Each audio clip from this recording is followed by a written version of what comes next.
Հայաստանի Հանրապետության օրհներգով է սկսվում 9-րդ գումարման ազգային ժողովի առաջին նիստը։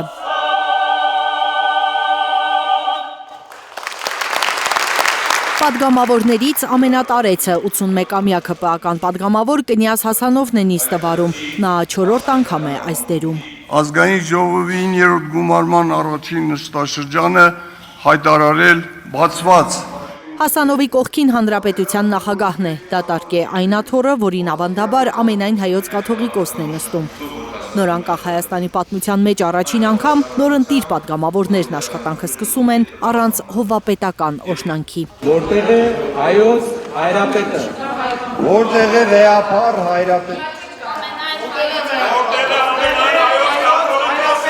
Ուժեղ Հայաստան խմբակցությունն է բացատրություն պահանջում Հասանովից, ինչու ներկա չէ վեհափառը։ Դուք որպես նիստը նախագահող տարիքով ավագ 6-րդ, 7-րդ, 8-րդ եւ 9-րդ գումարման ազգային ժողովի առաջին նիստերը նախագահող պարզաբանում տվեք։ Ինչի համար ամենայն հայոց կաթողիկոսի իրավունքը չի իրացվել։ Որպես տարիքով ավագ պատգամավոր իմ իրավունքների մեջ դա չի մտնում, որ ես այսօր ձեր ասեմ, կաթողիկոսը կարող էր ինքը ներկայանալ, ոչ մեկ դրա դեմը չէր կարող առնել։ Երդվում են նորընտիր խորհրդարանի պատգամավորները, ավելի ճիշտ իրենց ստորագրությունները դնում երդման ստանդարտ տեքստի տակ։ Ինչպես պատգամավոր Էդգար Ղազարյանն է ասում, երդվում են պիոներների պես, զրկված երդման տեքստն անձամբ հնչեցնելու հնարավորությունից։ Երդվում եմ բարեխղճորեն կատարել ժողովրդի ներկայացուցիչի պարտականություններս։ Հասանովը ներկայացնում է խորհրդարան անցած 3 խմբակցությունների պատգամավորներին, ծափահարում են միայն ԿՊԱ-ականները։ Շատ բուռն են, հատկապես ԿՊԱ-ականներին մեջքով նստած ընդդիմադիր պատգամավոր Էդգար Ղազարյանին ուղված ծափերը։ Ղազարյան Էդգար Ֆերդինանդի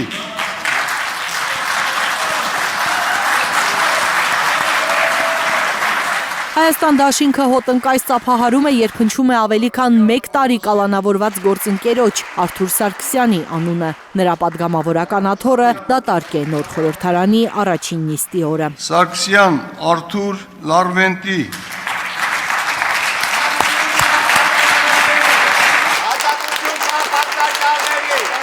Այսօր էլ դուք ստեղ նստած եք, մեր գործընկեր Արթուր Սարգսյանը էլի կալանքի տակ է։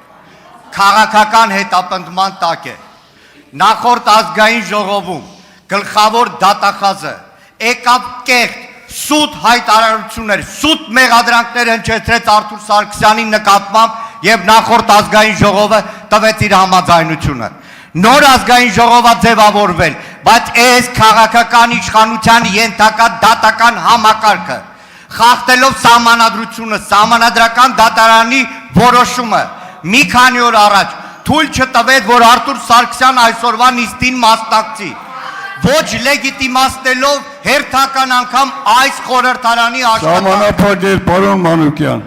Պարոն Հասանով, դուք գոնե լավ գիտեք բանտարկյալներն ինչ է։ Դեր հայրենակիցներից հասարները այսօր Թուրքիայի բանտ։ Անջատել Մանուկյանի բանը։ Անջատվում է Գեղամ Մանուկյանի խոսափողը, ամբիոն է բարձրանում ԿՊ խմբակցության ղեկավար Արուսյակ Մանավազյանը։ Ազգային ժողովի նախագահի իրենց թեկնածուին ներկայացնում է այնպիսի ածականներով, որ անգամ թեկնածուի դեմքին ժպիտ է հայտնվում։ Պարոն Ռուբինյանը նախ եւ առաջ հրաշալի սկզբունքային մարդ է, պարկեշտ, համեստ եւ ազնիվ գործիչ։ Նոր պաշտոն, նոր գաղափարներ, մոտավորապես այս կերպարով է ներկայանում 9-րդ գումարման ազգային ժողովում Ռուբեն Ռուբինյանը։ Ասում է անցած տարիների ընթացքում հաճախ է լսել, որ 8-րդ գումարման խորհրդարանը մարդկանց մեջ տպավորվել է որպես զազրախոսությունների վայր։ Հիմա ընդդիմադիր գործընկերներին առաջարկ ունի։ Եվ ես ուզում եմ ձեզ առաջարկել, որպեսզի մենք միասին կոտրենք այս նախախնամությունը կամ անեծքը, ոնց ուզում եք դա կոչեք։ Բարեկրթություն է քարոզում Ռուբեն Ռուբինյանը, առաջարկում է ընդդիմադիրների հետ հարաբերությունները սկսել զրոյական կետից։ Այդ արտահայտությունից լավ հոտ չեն առնում Հայաստան խմբակցության պատգամավորները։ Այսօրը ես համարում եմ զրոյական կետ իմ եւ ձեր հարաբերություններում եւ ընդհանրապես զրոյական կետ խորհրդարանական հարաբերություններում։ Լավ առաջարկ եք անում, պարոն Ռուբինյան։ Ցավոք զրոյական կետը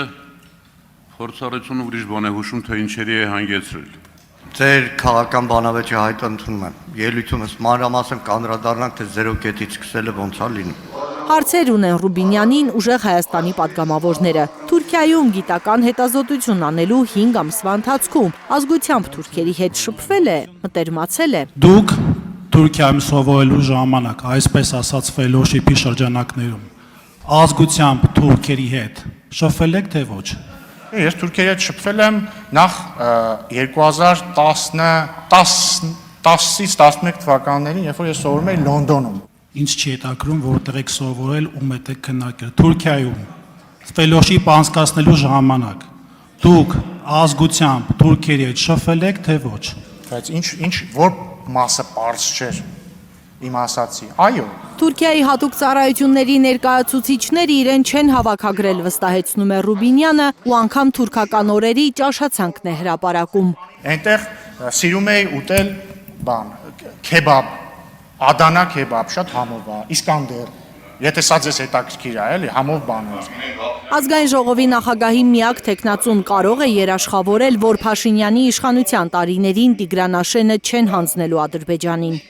Կարող եք հայտարարել եւ երաշխավորել, որ ձեր իշխանության տարիներին որևէ պարագայում, որևէ պատրվակով եւ որևէ դեպքում Տիգրանաշենը չեք հանձնել։ Շնորհակալություն, ես կարող եմ երաշխավորել, որ Հայաստանի միջազգայինորեն ճանաչված տարածքը 29743 կիլոմետր քառակուսի է եւ դա լիակատար եւ անքննարկելի կարմիր գիծ է։ Այսպիսի պատասխանները անորոշ են թվում ընդդիմությանը։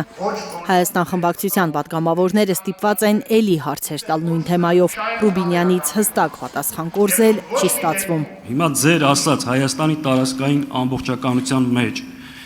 Տիգրանաշենը կա թե չէ։ Ու նորից եմ կրկնում, պարոն Ռուբինյան, պատական չի, որ հարցնում եմ։ Եվ սահմանագծման, սահմանազատման, անկլավների անվան տակ այն խոսակցությունները, որ պատրաստում եք հանձնեք Տիգրանաշենը,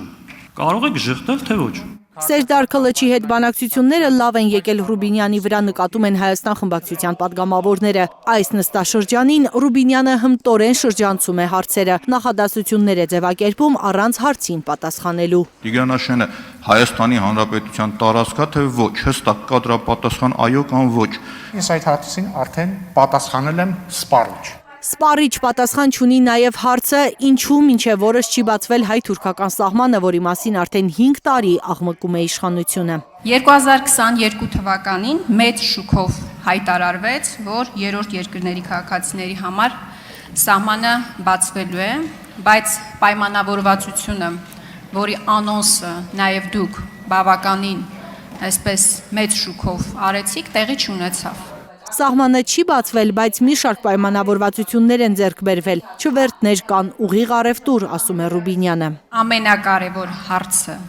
հայ-թուրքական սահմանի բացումն է եւ այդ հարցը լուծված չէ։ Դուք հիմա երկար-բարակ ինչ-որ բաներ եք շարադրում։ Հայկական կողմից վաղուց պատրաստ են ենթակառուցվածքները, թուրքական կողմն էլ վերջերս է ավարտել իր կողմից ենթակառուցվածքների վերանորոգումը, վերականգնումը եւ մենք սպասում ենք պայմանավորվածության իրագործմանը։ Ռուբինյանի արդարացումները մի պատմություն են հիշեցնում Հայաստան խմբակցության քարտուղար Արթուր Խաչատրյանին։ Դե բանվորի գլխին որ չես կանգնում, գիտեք ինչա տեղի ունենա։ Մի օր եկա ասեցի էլի Ռուբենն էր այդ մարդու անունը։ Ասեցի ինչ ես արել, ասես նայեց, ասեց դե խառաչոն եմ բերել։ Մի շաբաթվա մեջ։ Հիմա ձեզ իմ գործընկերը հարց տվեց Թուրքիայի հետ հարաբերություններում, ինչ ա եղել։ Ձեր պատասխանը մոտավորապես նույնն է, խառաչոն եմ բերել։ Հայաստան-Թուրքիա հարաբերություններում խառաչոյի մակարդակ է, բայց լավ տեմպով են առաջ գնում Ռուբինյանի ընտանիքի անդամների գործերը, հայտարարում է պատգամավոր Մեսրոպ Մանուկյանը։ Ձեր աներոջը բերել նշանակել են Հակոբ Հաջի Հակոբյանին 2022 թվականին նշանել են արողակարգի պետքազգային ժողովի։ Առաջի հայացքից նորմալ երևույթ է ժողովուրդ։ Ինչ կա, մեր բարեկամներն կարող են աշխատել, բայց արի ու տես, այս մարդը դատապարտված է եղել ըստ էության հիմնականում կաշառք վերցնելու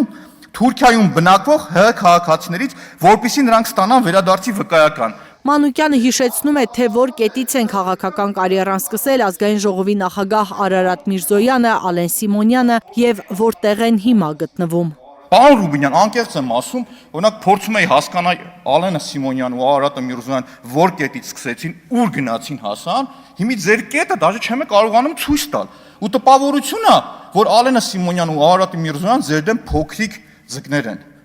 Դուք ԿՊ-ի սպրուտն եք իմ մոտ այդ տպավորությունն է։ Ծովահրեշը։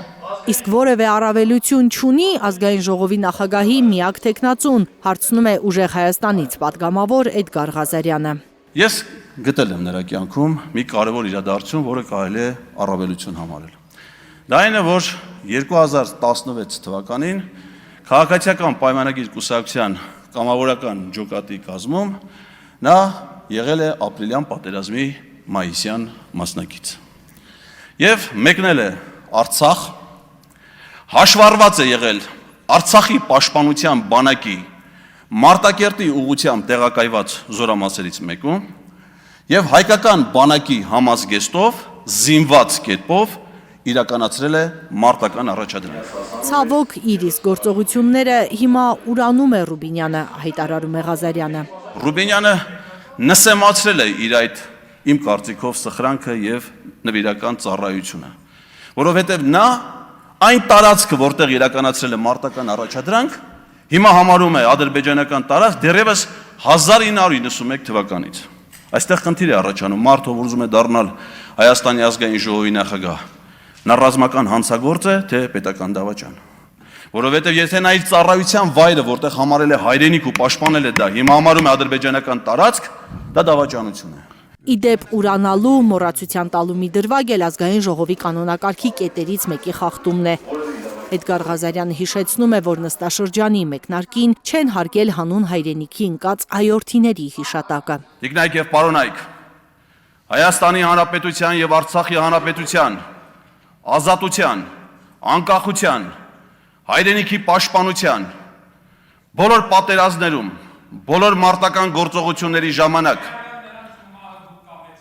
բոլոր մարտական գործողությունների ժամանակ, ինչպես նաև հայրենիքի պաշտպանության բոլոր դրվագներում զոհված զինվորների, գեներալների, սպաների, երկրապահ կամավորականների, աշխարհազորայինների հիշատակի համար 9-րդ գումարման Հայաստանի Հանրապետության ազգային ժողովում հայտարարվում է լռության րոպե։ Ոտքի են կանգնում 9-րդ գումարման ազգային ժողովի պատգամավորները, որոշ ԿՊԱ-ականներ ոչ իրենց կամքով, ոմանք կանգնում են, ասես զղջալով դա անելու համար։ Լիլիթ Խալաթյան, Աշոտ Մնոյան, Արմեն Ապրեսյան, Հայլուր։